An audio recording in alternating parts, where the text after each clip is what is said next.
Hi guys, so these are the notes to be filled in before Thursday the 27th or Friday the 28th. Continuing displaying and describing numerical data. So we did dot plots, histograms, and stem and leaf, but sometimes it is useful to notice trends over time. For example, considering the following data for death rates at two hospitals. We have hospital A and hospital B. So we could make a dot plot for each hospital. So I'll do A quickly. 1, 2, 3, 4,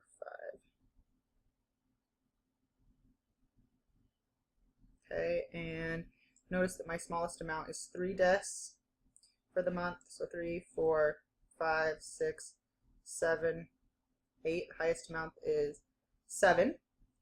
And I have 1, 3. 2 months with 4 deaths.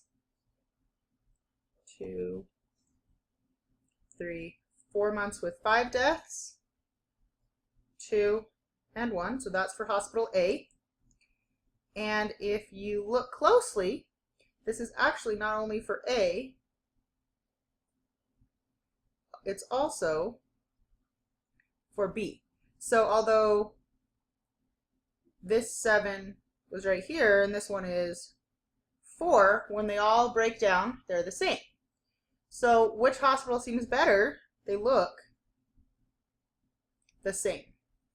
Okay. However, if we were to make a time plot for each hospital, we might see something different. So a time plot, we would do it by month, and I'm going to start with hospital A. And if you notice, I'm missing labels here. Really need a label and a title. But for hospital A, we'd have month 1, 2, 3, 4, 5, 6, 7, 8, 9. Okay. And let's see. Month 1, it's 7. So 1, 2, 3, 4, 5, 6, 7. I'm actually going to shorten these just a little bit. So we have 2, 3, 4, 5, 6, 7, 8, 9, 10, 11, 12.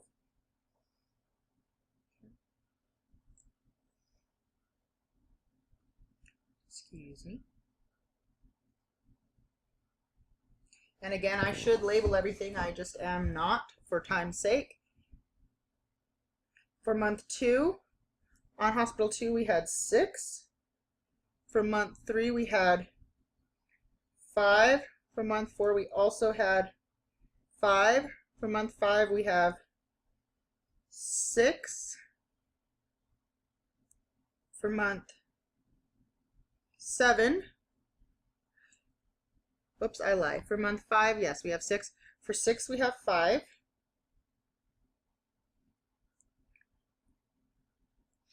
For month 7 we have 4. For month 8 we have 5.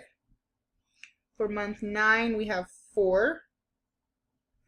And month 10 we had 3. Okay? We can do the exact same thing for hospital B, and ideally I would do another chart. Okay? And I will tell you that if we do that, you should do another chart. I'm going to just overlay it though, so you can really see. Well, no, I won't. I was just trying to save time. 1, 2, 3, 4, 5, 6, 7, 8, 9, 10. So we have October. 1, 2, 3, 4, 5, 6, 7. Go back to the raw data. For month 1, we had 4. 1, 2, 3. All right, so if you look for hospital B, month 1 had 4. 1, 2, 3, 4. Month 2 had 3. Month 3 had 4.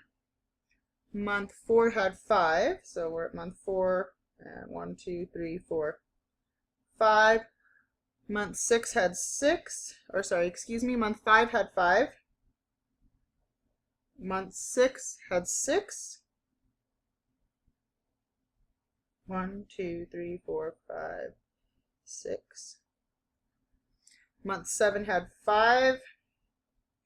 Month 8 had 5. Month 9 had 6.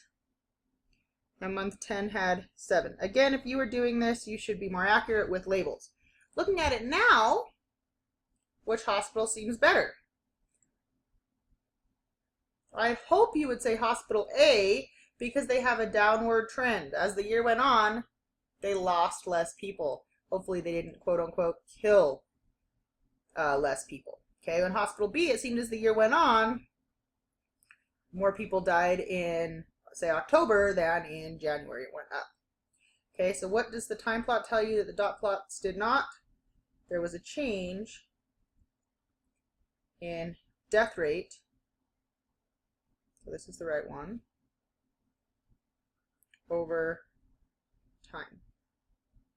Okay, and this is similar to a scatter plot that you may have seen in another class, but the key thing is that this is time. So this is month, and it has to be chronological.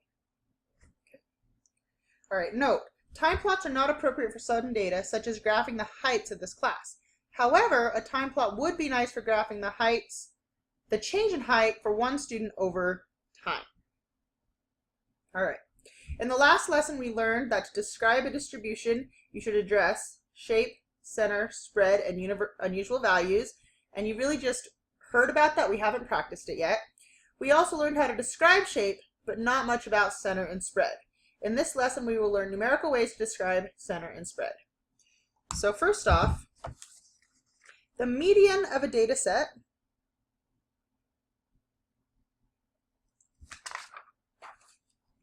is the middle value, which is a measure of center. That is, it divides the data set in half so that there are equal number of observations above and below the median. Okay, so to find the median, you put the data in order, find the value of n plus 1 over 2, we'll talk about that. If n is odd, the median will be n plus 1 over 2.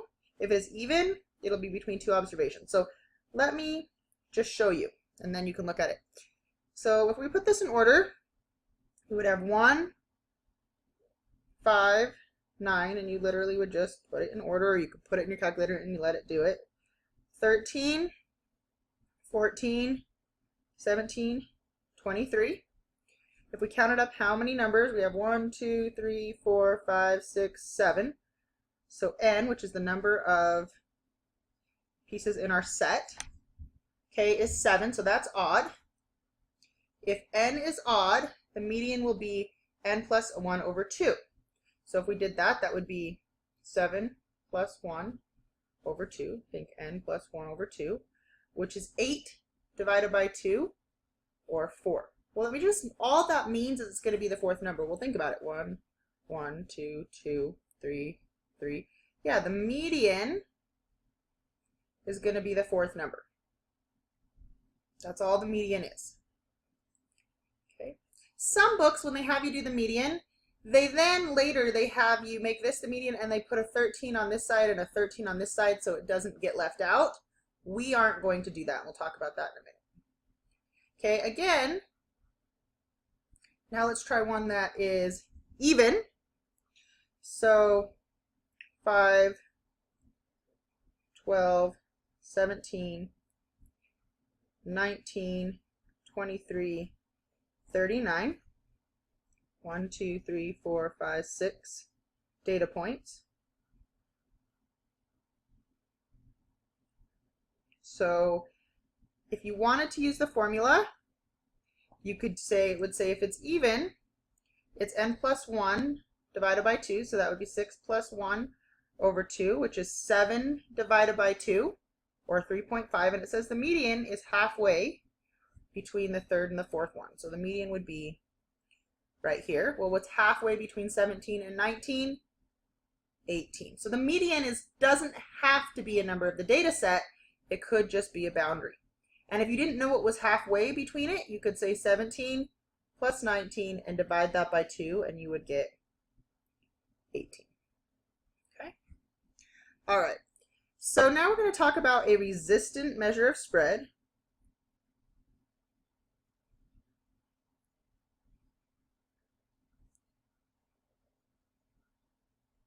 or any type of resistant measure, is a measure that is not affected by outliers or skewness. Okay? In the previous example, what would happen to the median if 39 was changed to 399?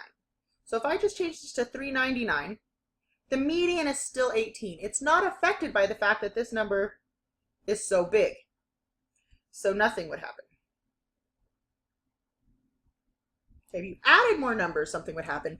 But having a specific number of numbers and making one really big or really small is not going to change the median. Okay. Another measure of the data set is the range. Okay, the range of a data set is the difference between the maximum and minimum values, and that is considered a measure of spread. Okay, so here the max value is 25, the min value is 29, so 25 minus 29, whoops, excuse me, 25 minus, I can't write today, minus 12, let's just put it here, is 13. So the range is 13. And that means that from the smallest number to the largest number, we have a difference of 13 numbers. Okay? Note that the range is one number and not two. And what I mean by that is sometimes people will say the range is between 25 and 12 or 12 and 25. No, you actually have to subtract them. Question, is the range usually a measure of spread? Well, the answer is usually, unless a resistant measure of spread, or sometimes. I shouldn't say usually, I should say sometimes, because if you think about it here, the 399, well, we would have gone from 39 minus 5, so we would have had a range of 34, or 399 minus 5, and we would have had a range of 394. So in that case, it is not a resistant measure of spread. So sometimes, but let's say usually not. All right, next. A more resistant measure of spread is called the interquartile range.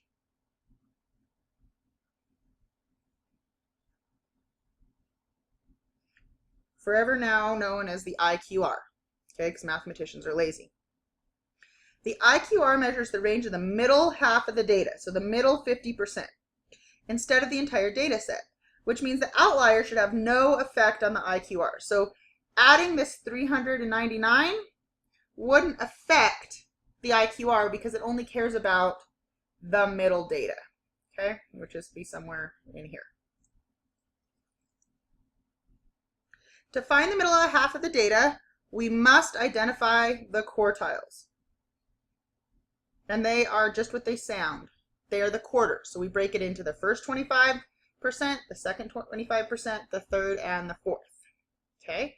And I'll let you read those. To find quartiles, split the data into two halves at the median. Okay? And it says if there's an odd number of observations, include the median in both halves. And I disagree. Okay, our book does that sometimes, but we are going to do what the TI-83 does, so you can use the calculator a lot. Okay, if there's an odd number of observations, do not include the median of both halves. Then find the median of each half. The median of the lower half is Q1, and the median of the upper half is Q3. Finally, to find the IQR, we will subtract. Okay, so let's start here. This is obviously a stem and leaf plot. At least it has a key. There is no title, so we have no idea what it represents, but at least it has a key. Okay, and so the middle, let's first count how many numbers. 1, 2, 3, 4, 5, 6, 7, 8, 9, 10, 11, 12, 13, 14, 15, 16, 17, 18, 19, 20, 21, 22, 23, 24, 25, 26, 27, 28, 29. So n equals 29. And I'm almost out of time, so I will see you on the next video.